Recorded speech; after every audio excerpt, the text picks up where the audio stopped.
खुशी से बरस का जश्न मनाएं,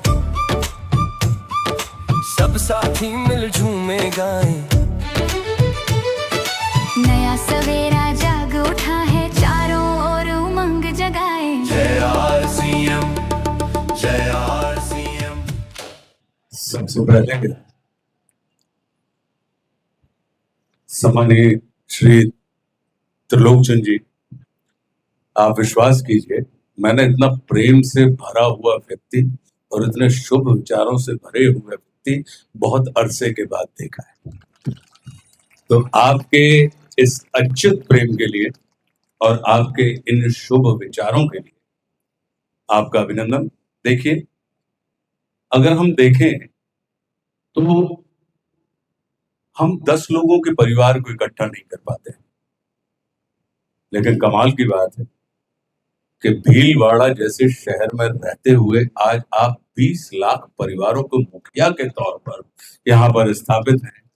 ये सचमुच में परमात्मा की अनुपम कृपा है कि उन्होंने आपके अंदर वह ध्येय आपके चित्त में, आपके चरित्र में और आपके चिंतन में स्थापित किया और उसे कार्य रूप में परिणित करने की क्षमता उन्होंने आपके अंदर प्रदान की और आप निकल पड़े उन तमाम बिछड़े हुए परिवारों को जो कभी आपके थे अब आपके हैं ढूंढने के लिए। और आज आप देखिए कि पूरे के पूरे देश में आपने 20 लाख परिवार जो यहाँ पर इकट्ठे हैं, जो कि आरसीएम के अंतर्गत आते हैं। आपका ये है तो राइट कॉन्सेप्ट ऑफ मार्केटिंग, लेकिन मार्केटिंग की जगह मैं इसको राइट कंट्रोल ऑफ माइंड की जो आपके अंदर बात आई है कि मतलब जिसको ये कहा जाता है और आपने जो बातें करी, आप विश्वास कीजिए, मेरा भी अपना यही मानना है कि लक्ष्मी के 3 प्रकार होते हैं। नीति से जो आती है वो लक्ष्मी कहलाती है। एक और मार्ग है, अनीति से भी लक्ष्मी आती है। आती है नहीं आती, लेकिन जो अनीति से लक्ष्मी आती है वो अलक्ष्मी या कुलक्ष्मी कहलाती है। लेकिन एक तीसरा मार्ग और है कि जो नीति और प्रीति से जो लक्ष्मी आती है वो महालक्ष्मी कहलाती है। तो आप इस तीसरे मार्ग पर चलने वाले यात्री हैं जो लक्ष्मी या अलक्ष्मी के उपासक नहीं हैं, आप महालक्ष्मी के उपासक हैं। और मेरा अपना ये मानना है कि लक्ष्मी और अलक्ष्मी इनका स्वभाव चंचल होता है, ये हाथ बदलती रहती है, कभी इस हाथ में आती है कभी उस हाथ में चली जाती हैं। हमें लगता है कि हम बदल रहे हैं, मगर माफ कीजिएगा, इनका स्वभाव इतना चंचल है कि ये बदलती है और हमको ये महसूस होता है कि शायद हमने हाथ बदला है, लेकिन नहीं। लेकिन जो महालक्ष्मी होती हैं उनका स्वभाव अचला होता है, वो जिस जगह एक स्थान पर बैठ जाती हैं फिर वो वहां से हिलती नहीं है। इसका कारण क्या है? क्योंकि महालक्ष्मी जी की शर्त होती है कि जो मेरी बहन सरस्वती से प्रेम करेगा, उसका आदर करेगा, मैं सिर्फ उसी के घर पर अपना स्थायी डेरा डालूंगा।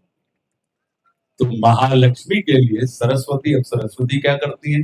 सरस्वती वही करती है जो अभी तो लोकचंद जी बोल रहे थे कि प्रीति की जो बात है कि वो दूर खड़े हुए व्यक्तियों को पास लाने का काम करती है। शिक्षा करती क्या है?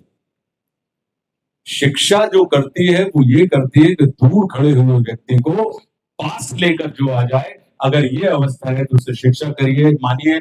और यदि पास खड़ा हुआ व्यक्ति आपसे दूर चला जाए तो आप माफ कीजिएगा, हो सकता है कि आपके पास डिग्रियां हों लेकिन आप शिक्षित नहीं, साक्षर व्यक्ति की श्रेणी में आएंगे।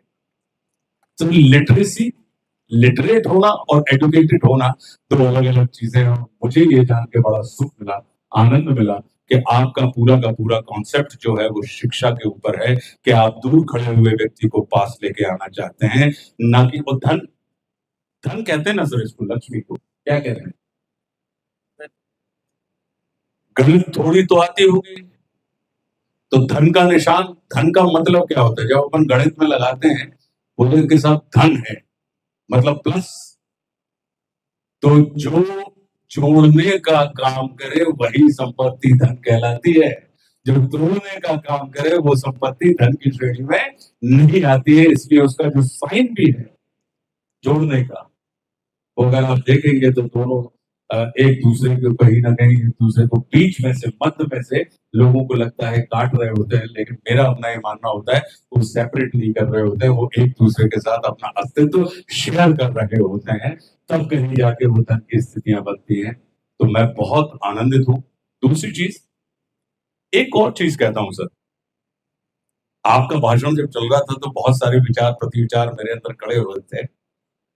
स्वार्थ इतना बुरा शब्द नहीं, वो बुरे आदमियों के हाथ में पड़ गया इसलिए वो बुरा हो। स्वार्थ को अगर हम संधि विच्छेद करके देखें तो स्व का अर्थ, तो स्व मतलब वह जो परम अस्तित्व, जो अस्तित्व ने आपको जो स्व दिया है, अगर उसका हम अर्थ समझने लगे तो वही व्यक्ति परमार्थी हो सकता है जो व्यक्ति सच्चे अर्थों में स्वार्थी हो, जिसको अपने अर्थ की जानकारी हो, तभी तो वो पर के अर्थ की जानकारी रख पाएगा।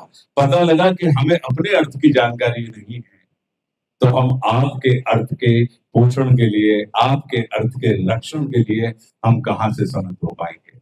तो मैं इस बात को, क्योंकि आपका जो कॉन्सेप्ट है वो अद्भुत है, और मैं सचमुच में भावाभिभूत हूँ इस बात को देखकर। और मैंने सौरभ से कहा भी कि देखिए आपने इतना काम किया, लेकिन आज का जो दौर है,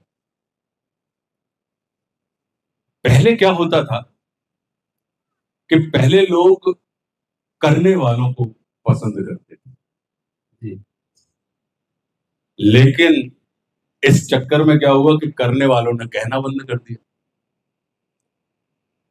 अब एक दौर आया कि आज लोग कहने वालों को पसंद करते हैं, तो उसका काउंटर यदि आपको करना है तो जो करने वाले हैं उनको कहने की भी आदत डालनी पड़ेगी। आप कहने की आदत डालिए। तो जो आपने फिल्म बनाई, आपने लोगों के रूपांतरण किए हैं, आपने लोगों का जीवन बदल दिया है, या लोग अपनी मर्जी से वहां पे आकर अपने आप को रूपांतरित, यानी नीति क्या है? पीछे खड़े हुए व्यक्ति को आगे लाना नीति, और आगे खड़े हुए व्यक्ति को पीछे ढकेल देना, ये अनीति। तो आप कर रहे हैं नीतिपूर्ण कार्य। तो मेरा अपना ये मानना है कि इस चीज को वापस रीशूट करवाइएगा, अच्छे से रीशूट करवाइएगा, उसकी साउंड क्वालिटी, उन लोगों की कहानियां, उन कहानियों को देखने की मेरी रुचि है कि जिन लोगों के जीवन में पता लगा कि वो नीचे से ऊपर की जो यात्रा कर रहे हैं, क्योंकि कहानियां हमेशा उसी की लिखी जाती हैं जो नीचे से ऊपर जाता है, लेकिन लिखी तब जाती हैं। आप नीचे से ऊपर कैसे पहुंचे, मैं तो उस बात का नहीं है।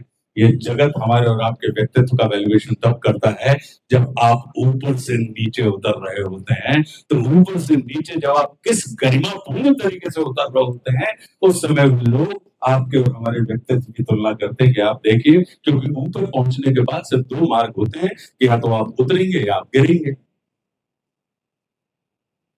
तो उन्हीं लोगों की दास्तान लिखी जाती है जो ऊपर ऊपर पहुंच के पता लगा कि माउंट एवरेस्ट पे मैं पहुंच गया, और मैं कहूं कि साहब बड़ी मुश्किल से आया हूं, अब तो मुझे यहाँ पे पट्टा दो, मैं यहाँ पे मकान बना के रहूंगा। नहीं, चोटियां जो होती हैं वो झंडे गाड़ने के लिए होती हैं। आप अपना चिन्ह, अपना झंडा वहां पर गाड़िए, और उसके पश्चात बहुत गरिमापूर्ण तरीके से आप उस पूरी ऊंचाई से निकल के नीचे धरती पर अपने लोगों के बीच में आइए। तो मेरा अपना ये मानना है कि इसको वापस सौरभ, इसको रीशूट करवाना, अच्छे से करवाना।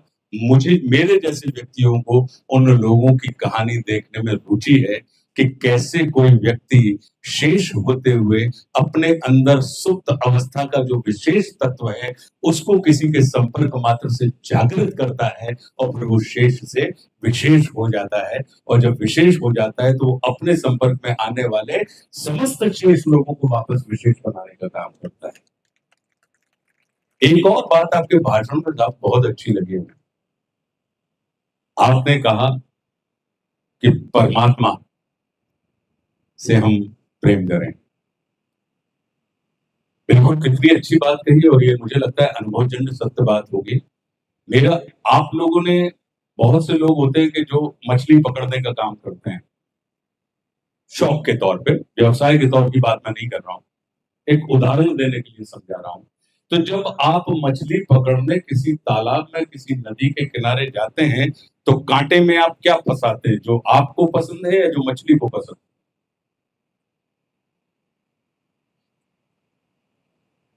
जो मछली को पसंद है आप कांटे में वो फंसाते हैं, तो वापस जो आपको पसंद है, मछली आपको पसंद है, तो मछली आपको प्राप्त हो जाती है। तो ऐसे ही परमात्मा के साथ है। परमात्मा हमसे और आपसे कहते हैं कि तुम मेरी इच्छा के काम करने लगो, तो मैं तुम्हारी इच्छाओं को पूरा करने लगूंगा। तो अब उसकी इच्छा क्या है? उनका ये कहना है कि तुम मेरे अनुसार चलने लगो, तुम देखोगे कि मैं धीरे से तुम्हारे अनुसार चलने लगा। हमारे यहाँ आपका एक कॉन्सेप्ट और मुझे अच्छा लगा, जो कि कहीं ना कहीं हमारे भारतवर्ष की पूजा पद्धति के अंतर्गत आता है। हम और आप सब पूजन करते हैं।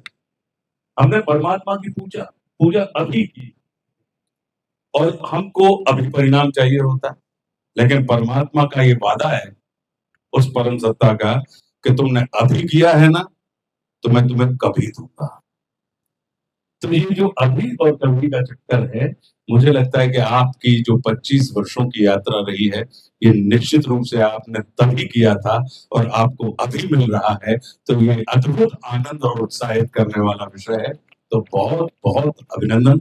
आपने एक्चुअली जो लीला पुरुषोत्तम भगवान श्री कृष्ण ने हमको और आपको जो वसुधैव कुटुंब का मंत्र दिया कि अयम निजम परो वेति करुणा लघु चेतसाम उदार सरिता नाम तू वसुधैव कुटुंबकम। तो मतलब उन्होंने सिर्फ हमको और आपको, मनुष्य क्यों श्रेष्ठ है?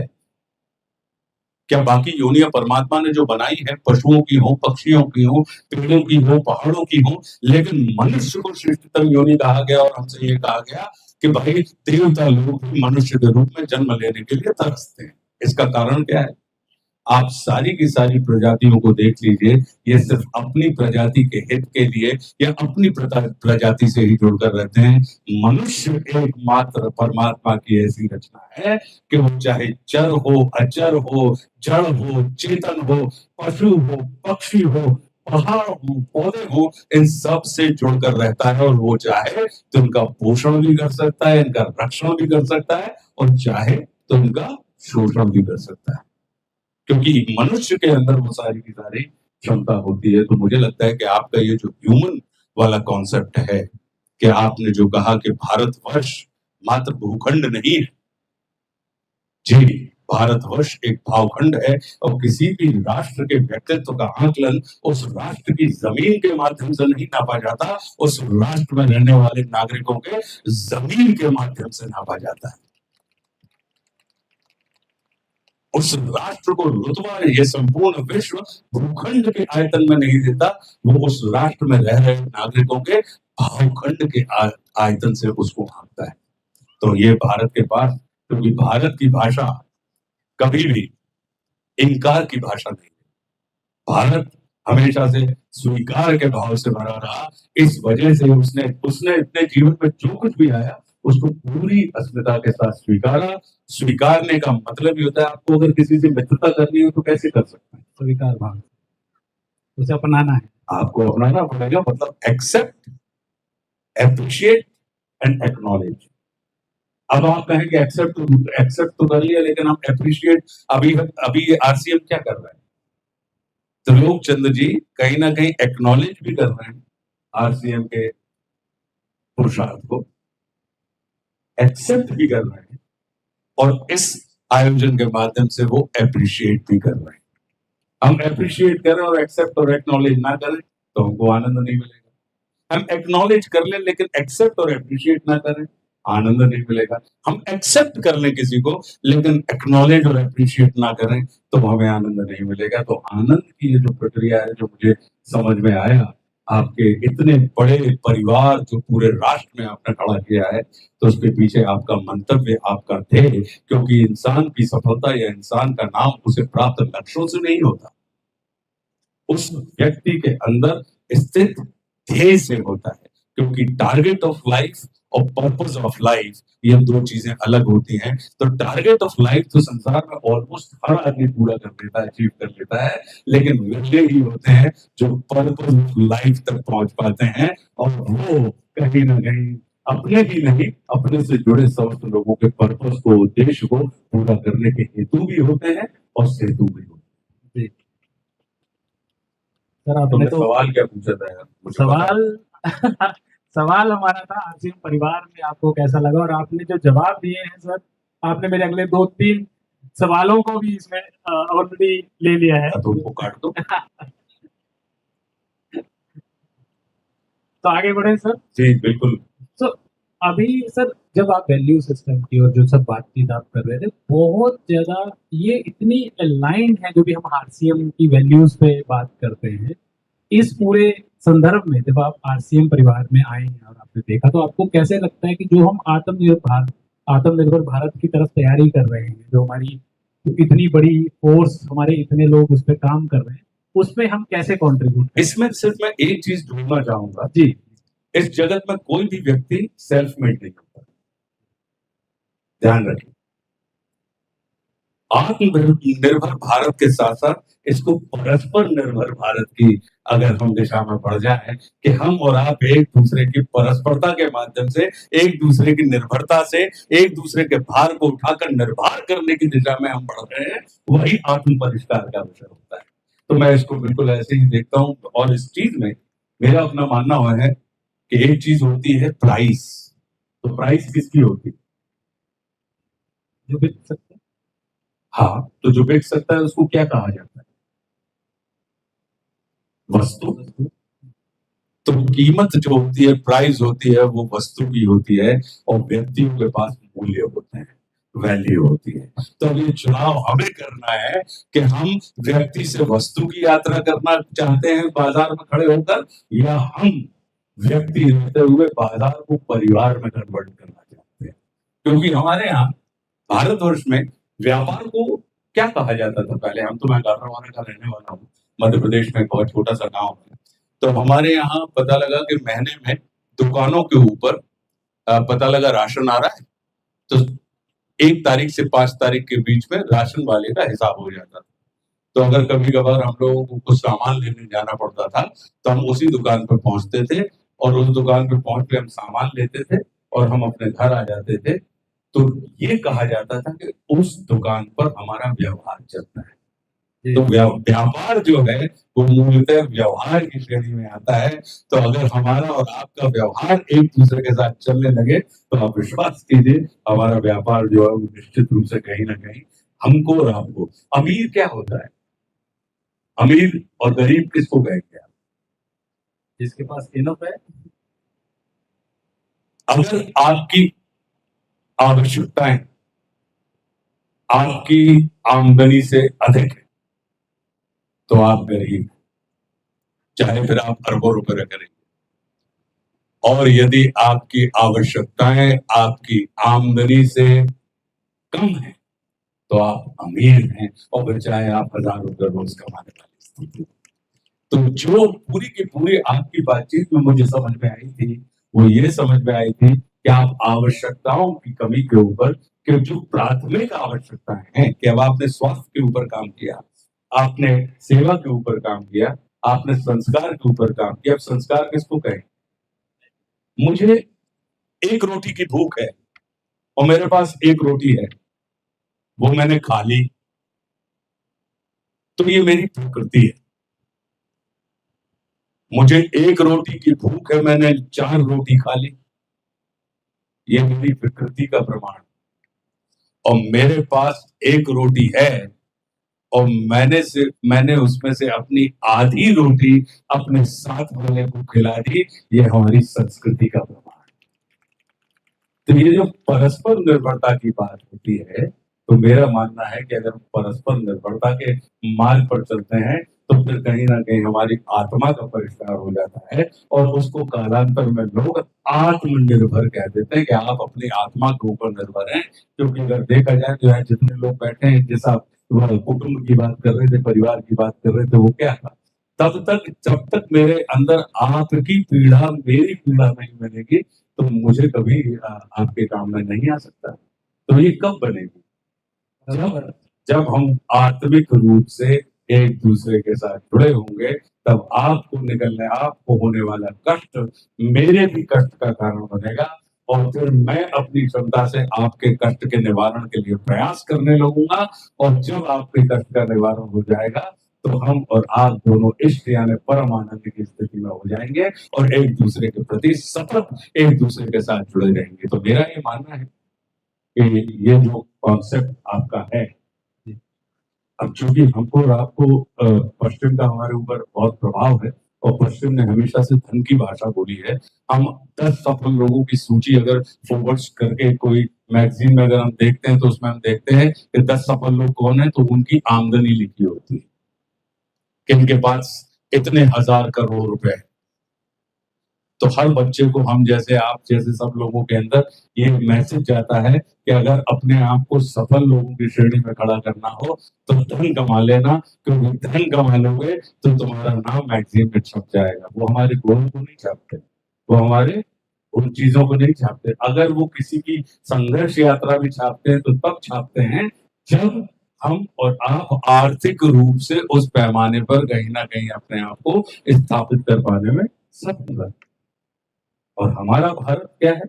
हमारे भारत में धन की नहीं, धर्म की भाषा बोली है। और धर्म बड़ा व्यापक होता है कि व्यापारी का अपना धर्म है, अभिनेता का अपना धर्म है, खिलाड़ी का अपना धर्म है, राज कर्मचारियों का अपना धर्म है। अपने धर्म यानी अपने हिस्से में आए हुए दायित्वों का निष्ठा पूर्वक पूरी ईमानदारी के साथ निर्वाह करने की जो प्रवृत्ति होती है, प्रकृति होती है, वह कहीं ना कहीं धर्म कहलाती है। उसमें कर्म कांड एक दूसरी चीज होती है कि अगर मुझे पता लगा कि भगवान शिव पसंद है तो मैं भोले बाबा के यहाँ बेलपत्री लेके चला गया, आपको कन्हैया जी पसंद है तो आप उनके यहाँ नारियल लेके चले गए, तो कहीं परमात्मा श्री राम किसी को पसंद है तो उनके दरबार में प्रसाद लेके चला गया। तो ये कर्म कांड की प्रक्रिया के हिस्से होते हैं, लेकिन ये सारे के सारे कर्म कांड कहीं ना कहीं हमें दायित्व बोध से भरने के लिए होते हैं कि अपने हिस्से में आने वाले संपूर्ण जगत को तुम अपने जैसा बना दो। तो ये बहुत अच्छी बात त्रिलोकी जी ने कही थी कि भाई नफरत के मार्ग पर, तो वो प्रेम के मार्ग पर चलने की बात कर रहे हैं। प्रेम, कितने शब्द हैं प्रेम में? पा, रा और मां, 3 शब्द। और पा, रा, मां मिला के क्या होता है? परम। तो जो आपको परम तक पहुंचाने की क्षमता रखता हो, ऐसे भाव को हम और आप प्रेम। सर आप इतने, जब आप बोल रहे थे तो मेरे दिमाग में एक चीज बहुत ज्यादा चली और वो ये थी कि यहाँ आए हुए हमारी पूरा परिवार ये लगभग लीडर्स हैं और ये और बेहतर लीडर बनना चाहते हैं, क्योंकि लीडरशिप बहुत बड़ा दायित्व होता है।